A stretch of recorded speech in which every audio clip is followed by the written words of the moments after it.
Star forts.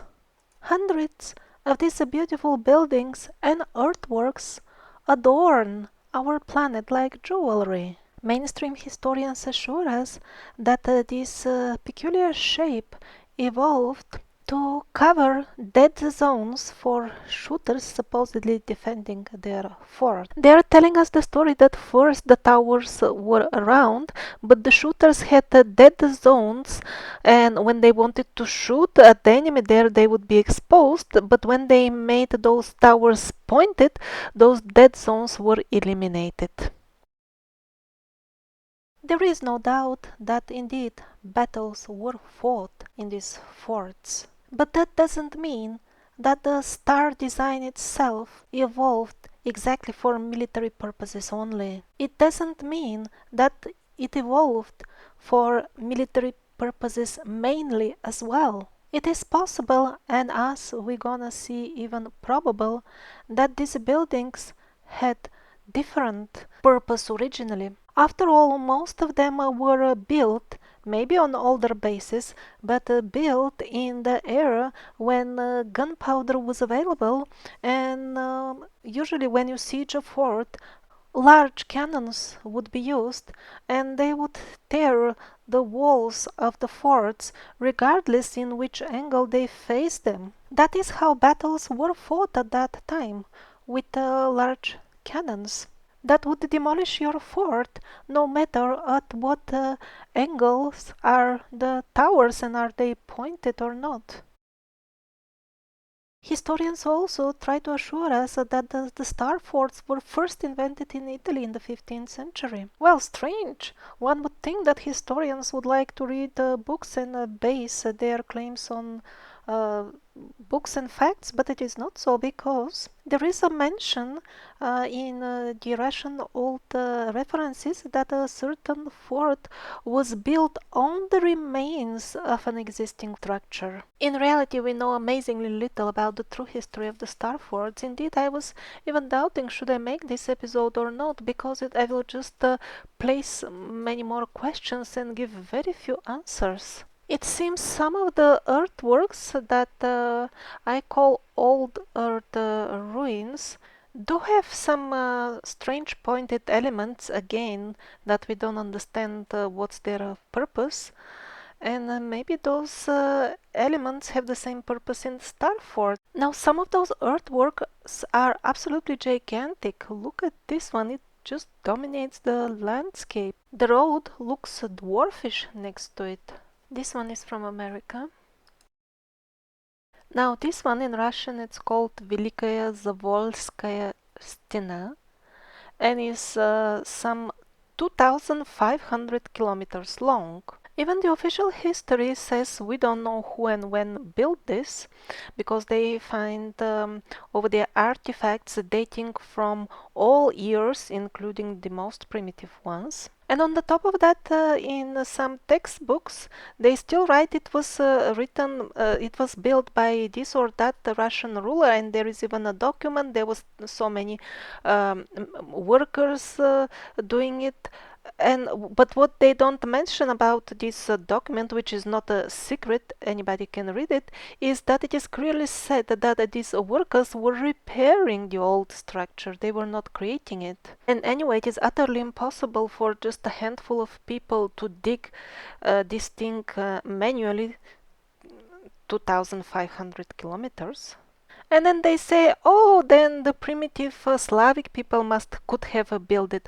How can primitive people that, according to those very same textbooks, did not even have any organization in terms of a country and were supposedly that dumb, how could they organize themselves and make such a large cross-country project? And a very recent finding of Mr. Subotin, just a few months old, they went to the site in the area of Arkaim and found out that it is not only earthwork, it's got a shell of geopolymer. Maybe it is partial, I don't know even at what depth it can be found, but it is definitely not a stone because it follows this snake-like earthwork wherever it goes. And these are not the stones put next to each other, it's a solid shell covering the structure.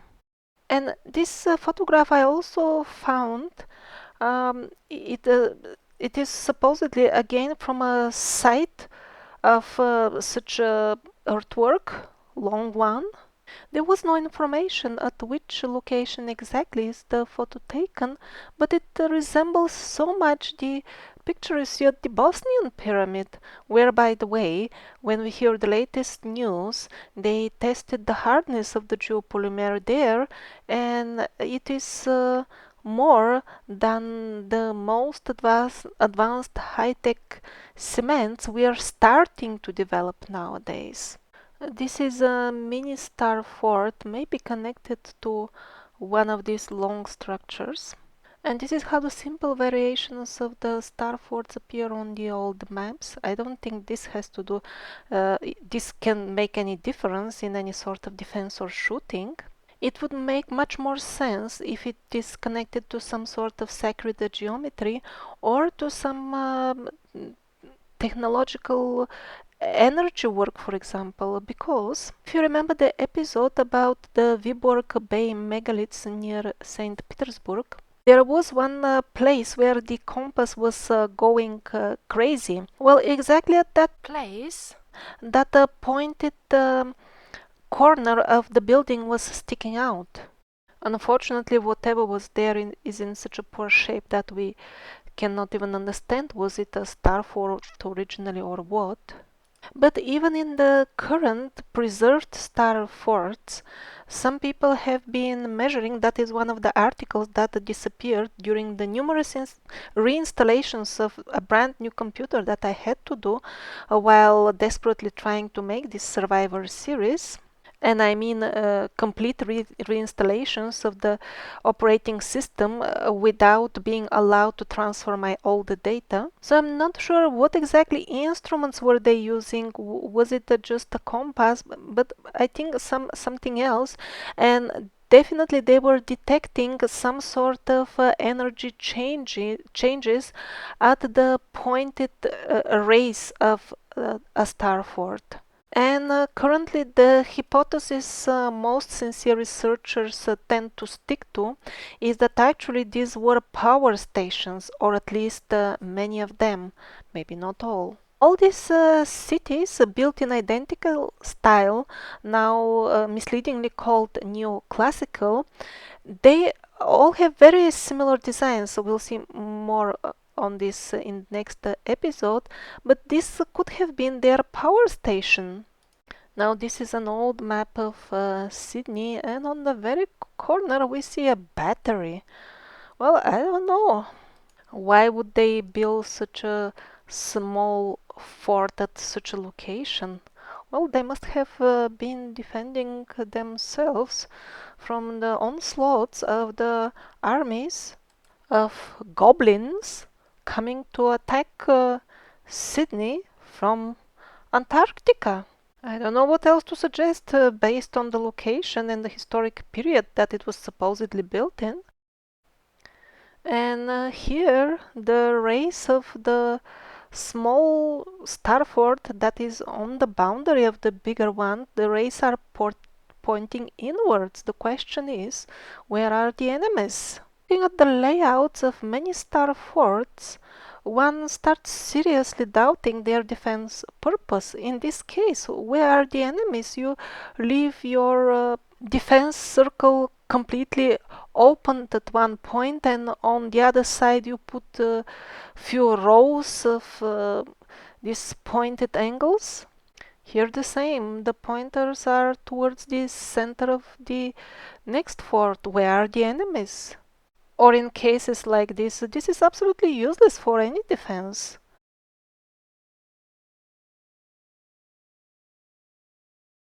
Maybe some of you would object that they would put pointed angles only towards the direction from where the enemies would be expected to show up from.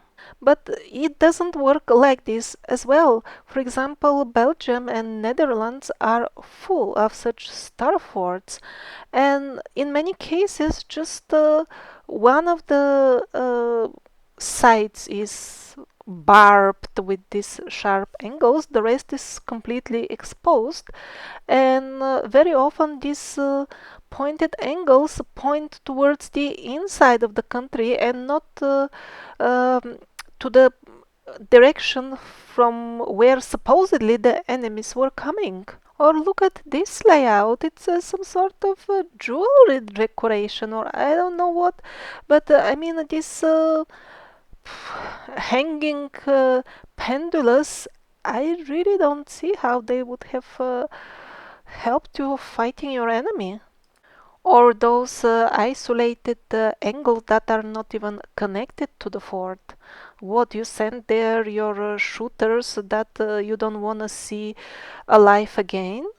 They're basically even outside the fort, exposed to the enemies from the side. Here the angles are not only isolated, disconnected from the fort, but also in the water. Do you really want to send your shooters there during the time of siege? That is a death sentence as such. If you want to, have your people killed, then why even build the fort to start with? And not only building it, but decorating it as a lace of a dress of a lady, a fine lady. Just look at the intricate designs of star forts. This is amazing. The endeavor and expense that such lace forts would require is just unimaginable. Look at the scale. This is really not easy to build. They must have heads. They must have been knowing what are they doing. And I sincerely doubt it was all for defense purposes. Look at this. You build half a fort and you leave one side completely exposed to welcome the enemies, and the forts of a design like this are so many. The barbed elements are pointing towards inside the land, or here it is split in two. What is the point of making such intricate defense arrangements on one side and then leave the other side completely exposed? If an enemy has traveled hundreds or thousands of kilometers from abroad to come and attack you, what would stop them to walk a few hundred meters more and attack you from the side that doesn't have these pointed angles? This is stupid. And here they're trying to convince us that, you see, it was all for military purposes, for shooting. Shooting, and where is the gun top aiming? At your own fort. The other pointed angle of your own fort. Or maybe you just sit all day and wait somebody to stand exactly there in the water where you can shoot at him. And when that unlucky chap finally gets there, you have to tell him to wait to prepare your Top Gun, because he has to pose, It takes some time to load and shoot with this Top Gun.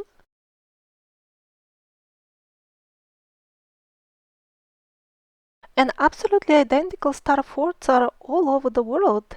There are these ones in South Africa, in Suriname. We're being assured that people just made copy and paste easily like this all over the world. Well, they must have had need to defend themselves from the heavy artillery of the Bushmans, famous for their huge guns, or maybe not. I think it was again the goblins from Antarctica.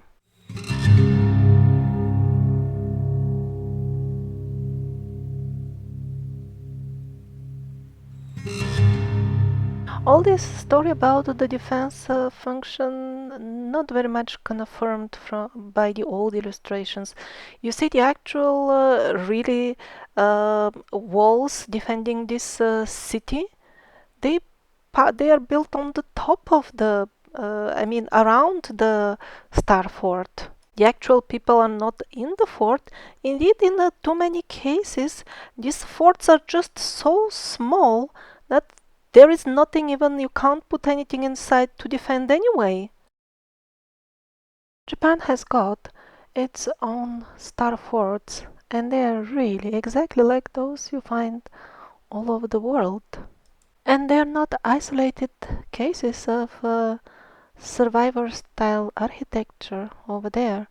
They go along with the full quarters of buildings in such ancient Romaic style. The full official history of the appearance of those quarters is quite weird and not very logical because Japan was isolated for such a long period from the rest of the world practically.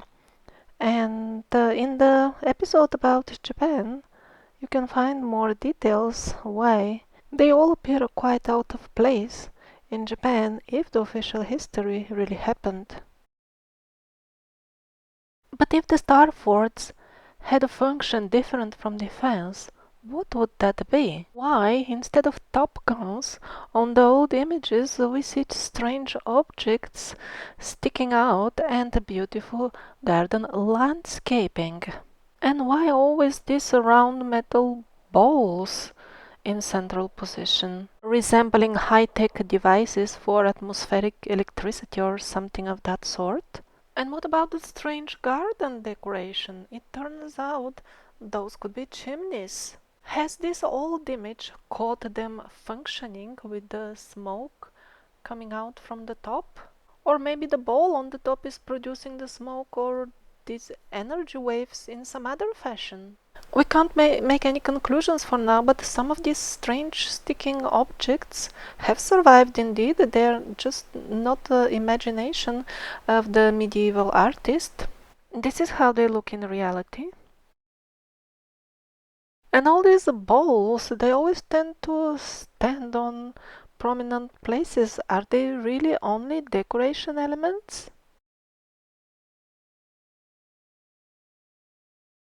On some old maps, we also see some sort of things sticking out from the star forts. Now, this is a Christian cross, no doubt. But then others have, Orthodox Christian crosses, which shouldn't be there in Western Europe, and even the Trishuls of Shiva. Or maybe it is some other sort of device. And always, maybe these round things are the balls from the paintings. Maybe they were the most important feature of these star forts.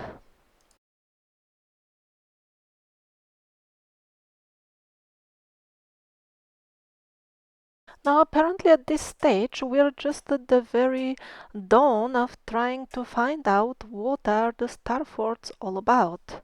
Fortunately, Alexander Dubrovsky has started an on-field research, finally. A lot of the information in this episode is based on his research, and the collection of Starford images and maps is from Mikhail Volk. So what Alexander did is he took all the maps of star forts and went to that place to see what's happening there nowadays.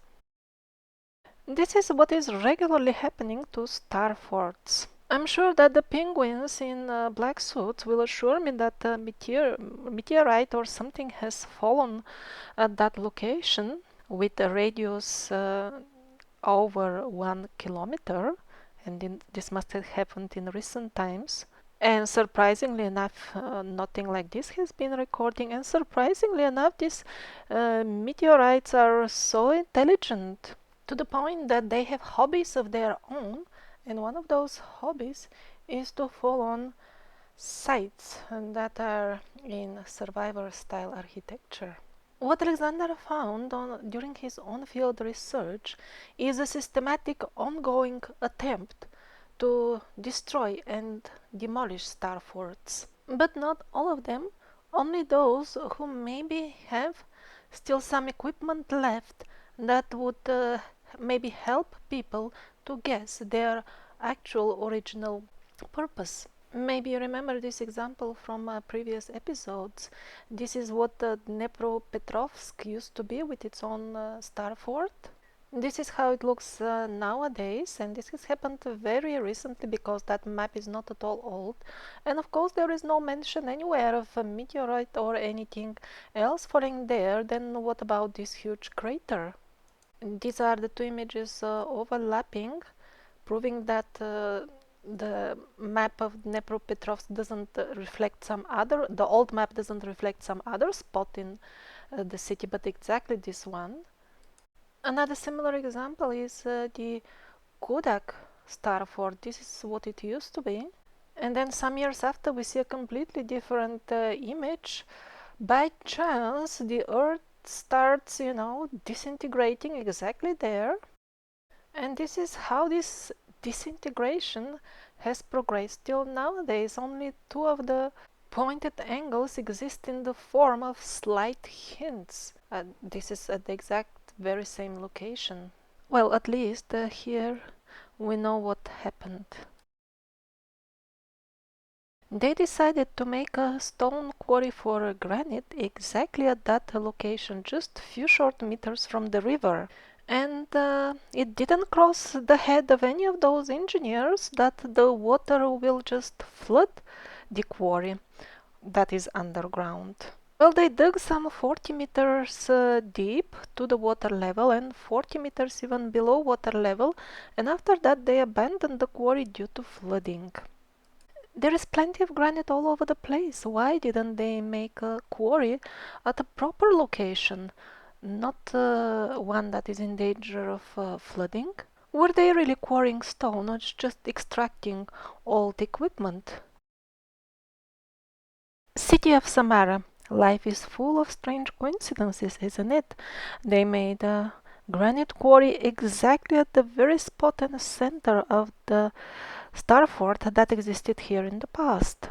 Once they reached the very same depth of 80 meters, they again lost interest in quarrying any further granite and closed down the quarry. In the area of the city of Krivorok, absolutely same story. There was once upon a time a star fort, and they open a quarry right on the top of it. They dig this time 42 meters, and then it gets flooded and closed down. Fort Ingul, absolutely same story. They decided to open, what is it, a quarry or a mine exactly on this location. The village of Chertanuik, a quarry or a mine again established exactly on the location of already demolished Star Fort. The village of Mishulin Rock. The Star Fort was probably completely fallen apart when they started again mining exactly on the same spot. Were they looking for the equipment inside? Well, Alexander has been searching for places that are not cleaned up yet. Maybe Nikitinskaya Fort is one of them. According to the history that we know, it is built in year 1774. Nowadays, only the earthworks are left in the fields. This is how the fort looks right now. Well, there are pipes for earth gas coming from the fort. Of course, the yellow equipment you see is modern, but the interesting thing is where does the gas come from? The green arrow points towards the earthworks remaining from the fort, and the pipes do come from over there, according to Alexander Dubrovsky, who visited the place. So how come gas pipes come from underneath the old structure in case they are recent as well? And this is not in Holland, where they do make endeavors to preserve and even sometimes renovate such old earthworks. This is somewhere in Russia, in Ukraine, where such endeavors simply don't happen. I mean, this is really an abandoned earthwork in the fields. Well, it seems that the star forts, or at least many of them, could have been some sort of power stations. Maybe some of them were somehow connected with extracting earth gas. Alexander found few other really abandoned star fort earthworks with the gas pipe sticking out in the center of them. Now this looks quite modern, but who knows what it is connected with below, from below. Now in recent times, in US we saw on TV that the gas company Chevron had one of their equipment stations for extracting gas. It caught fire. An incident occurred. Now, on the TV footage from this fire, do you see the quadrat formations, earth formations? Well, they are there. They are part of this technological setup that they have for extracting gas, but very similar, actually identical formations are seen on the star forts.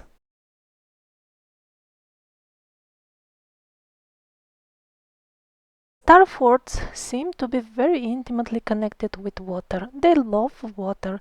They as if need to have some river or sea next to them. Very often they are seen on the very tips of peninsulas, and their pointed formations seem to always point towards the land. An almost none or very small one would point towards the water. That by itself questions the defense purpose of such fortresses. If it was an isolated case, then we would say, okay, these people were not expecting enemies from the water. That is why they fashioned the layout of their fortress like that. But it is not so, because this is a common worldwide pattern regardless of the position of the so-called fantasy enemies. Of course, in some cases there would be natural cliffs on the ends of such a peninsula, but again, these are very isolated cases and definitely cannot account for this worldwide standard layout. Well, actually, a modern method, technology for extracting earth gas involves large quantities of water. It is needed all the time to extract earth gas.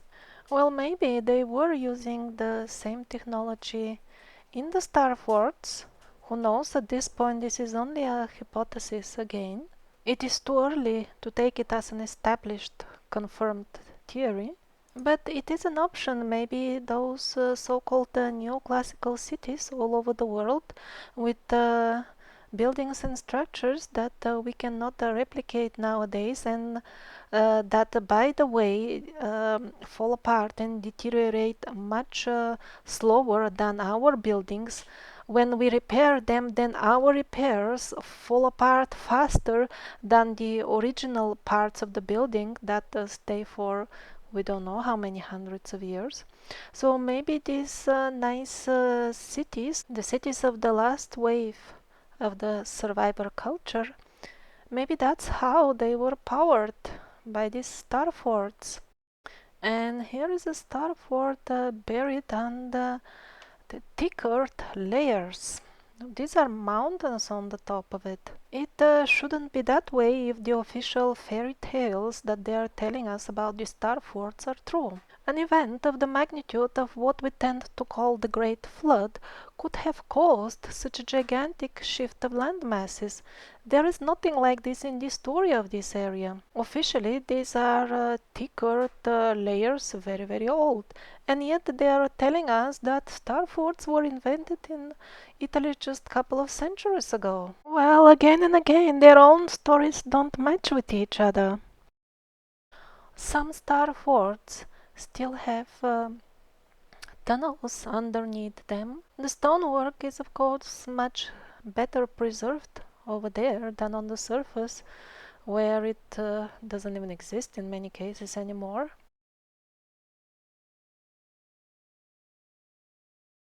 I was not able to find any sort of map or list of all the star forts worldwide.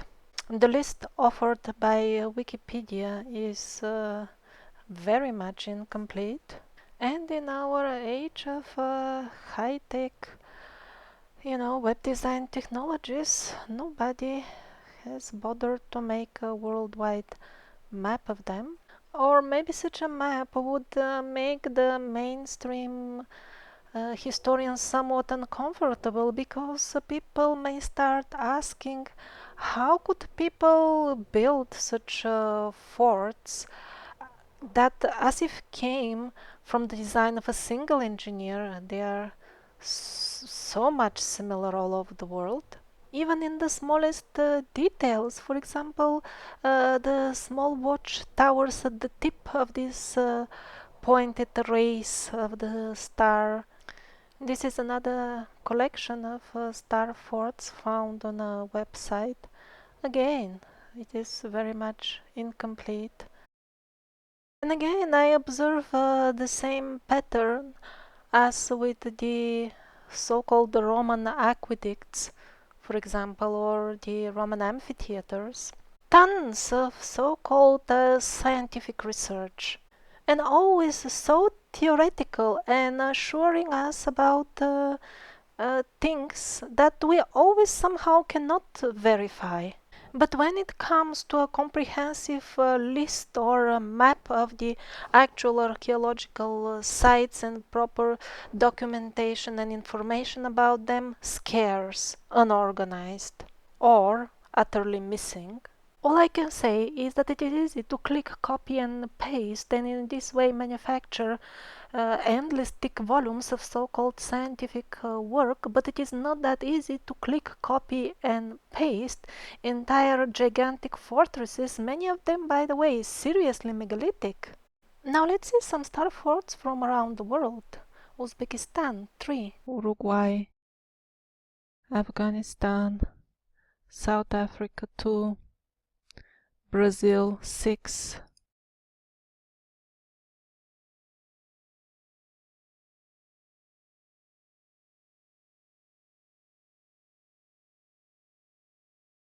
Austria 5,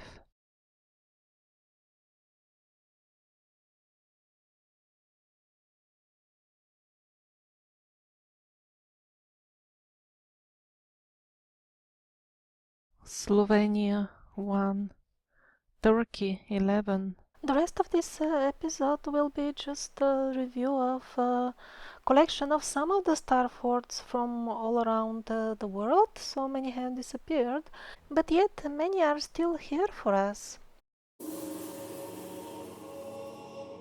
Norway 6,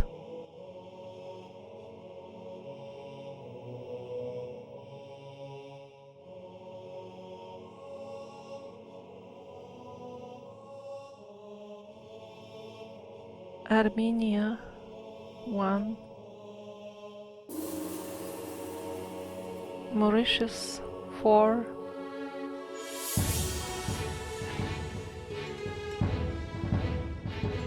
Africa 9,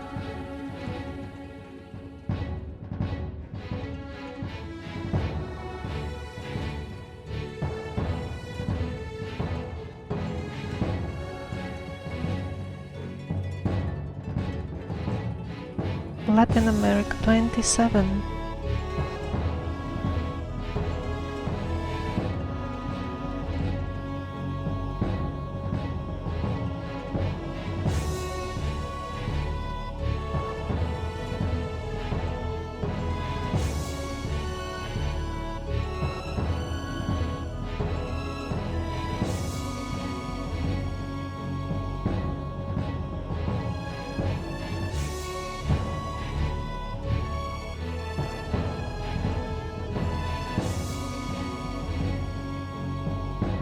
Canada 16,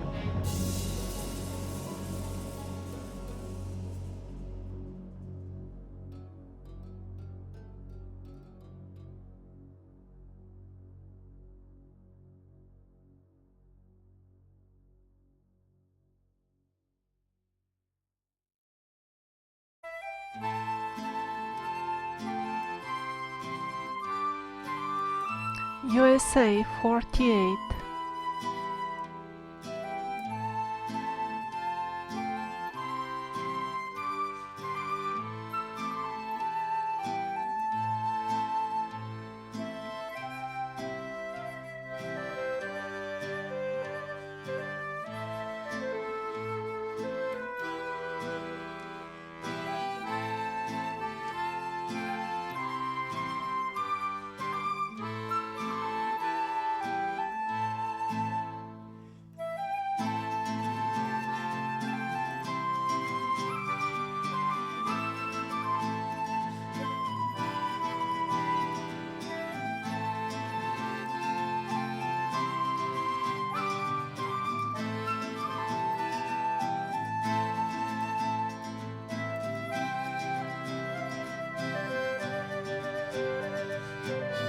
Asia 7.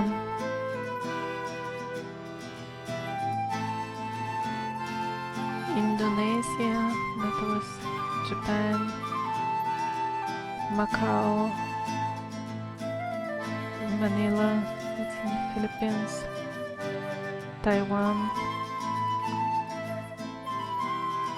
Bahrain, Vietnam, again Indonesia, Spain 25,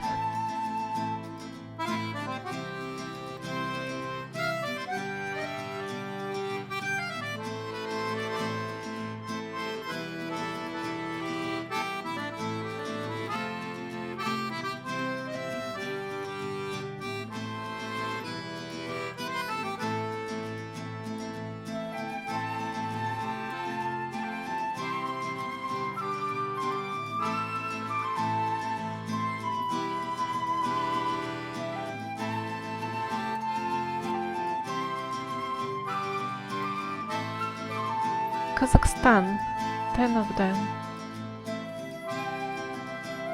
Romania 12,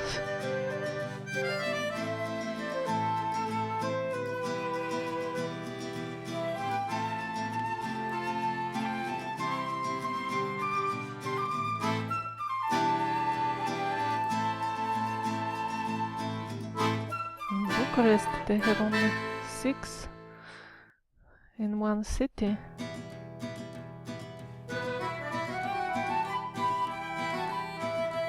Slovakia 3,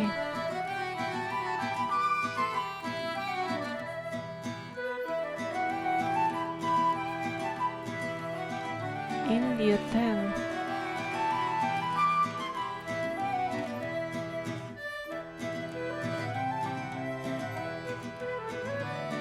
I really doubt this number is correct because so many ports in India have similar shape. Probably they're much more than 10. Sri Lanka 7,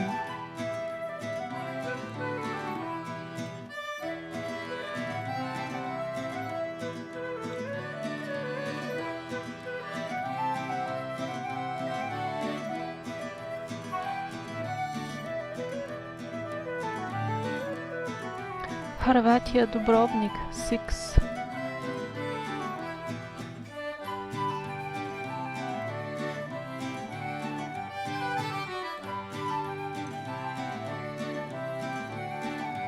Denmark 10,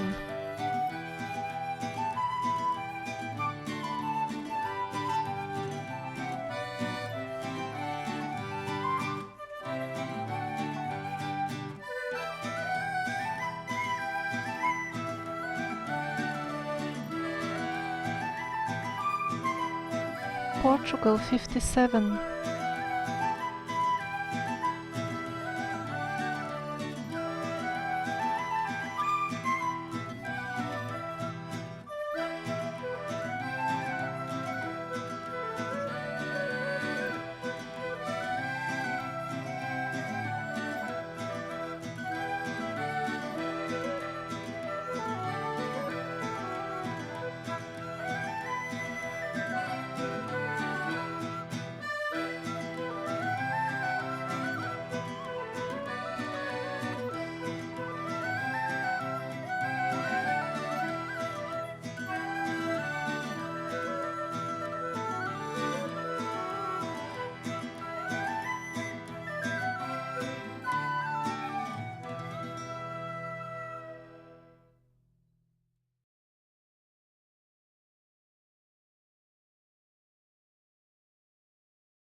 Malta 7,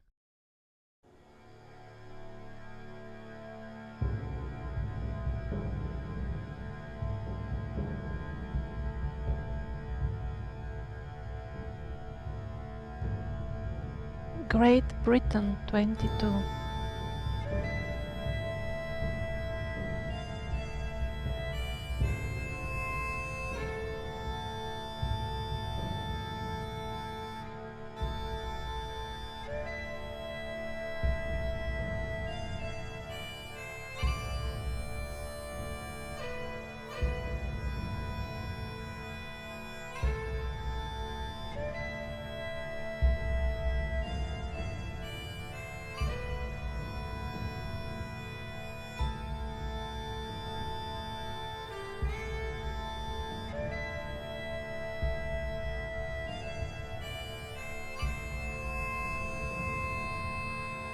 Hungary 5,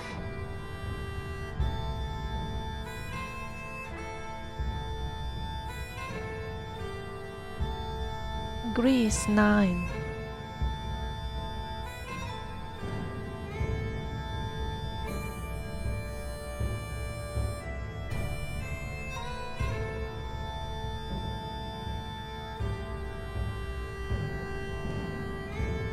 Ireland 3,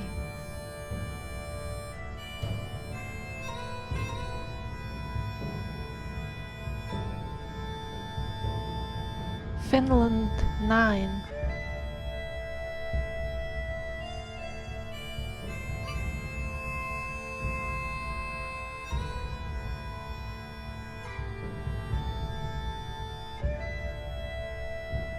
Czech Republic 7,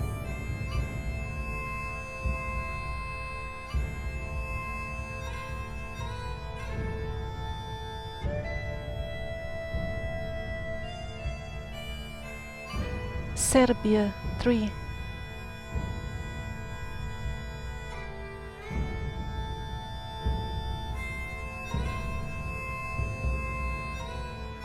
Cyprus 6,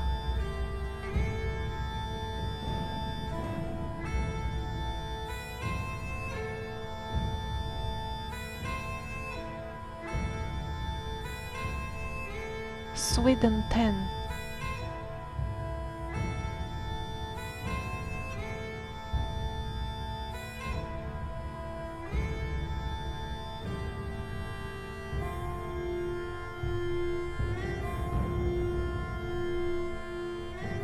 Germany 31,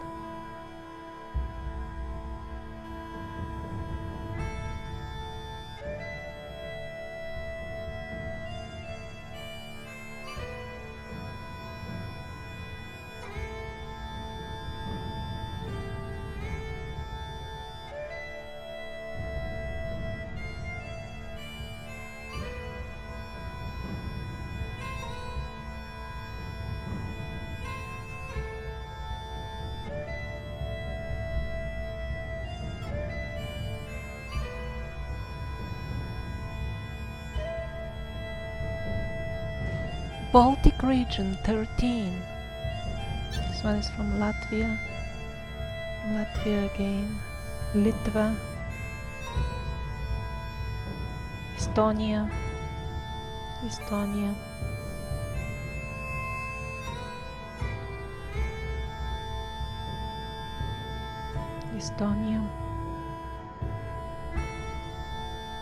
Litva, Poland 15,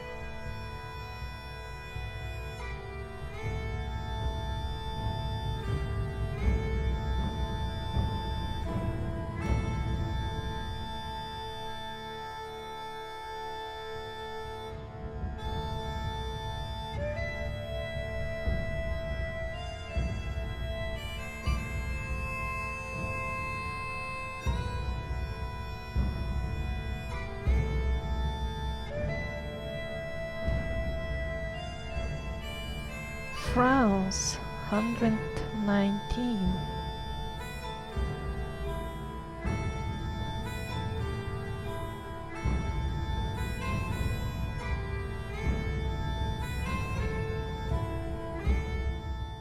in Paris alone 13 star forts preserved till nowadays at least. That's a lot.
Netherlands, that means Holland.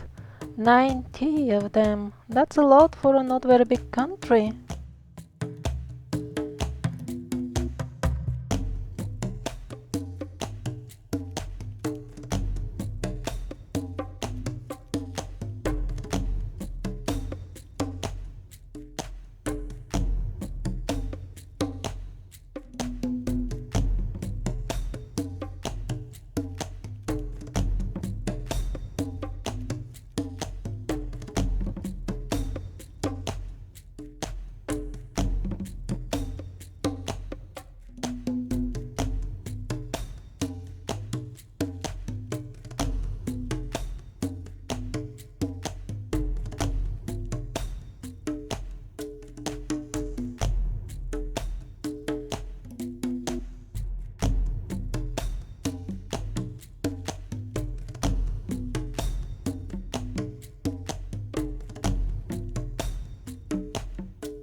Italy, 62.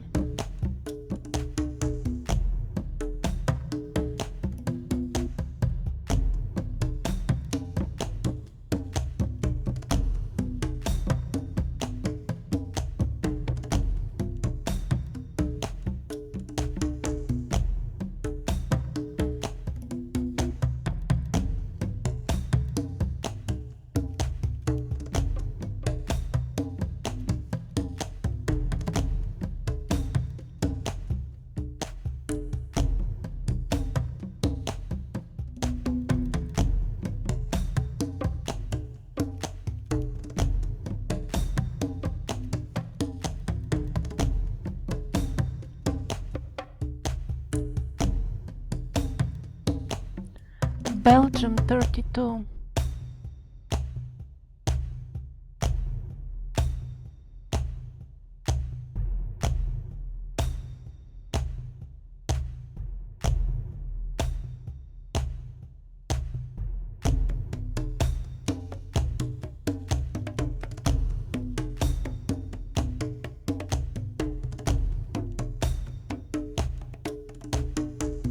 Ukraine, 45.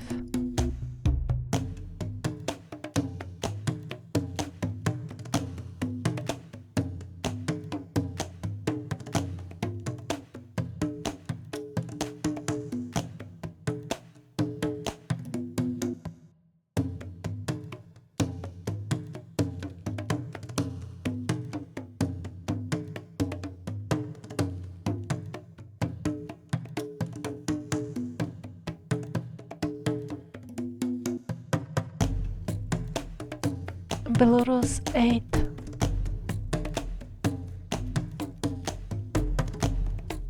Russia, 127.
And these are again from all over the world.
I have been receiving messages from people who have a problem finding all the episodes of the Survivors documentary. If you go to the playlist section of my YouTube channel, there is this playlist, and over here you can find all the episodes and some useful notes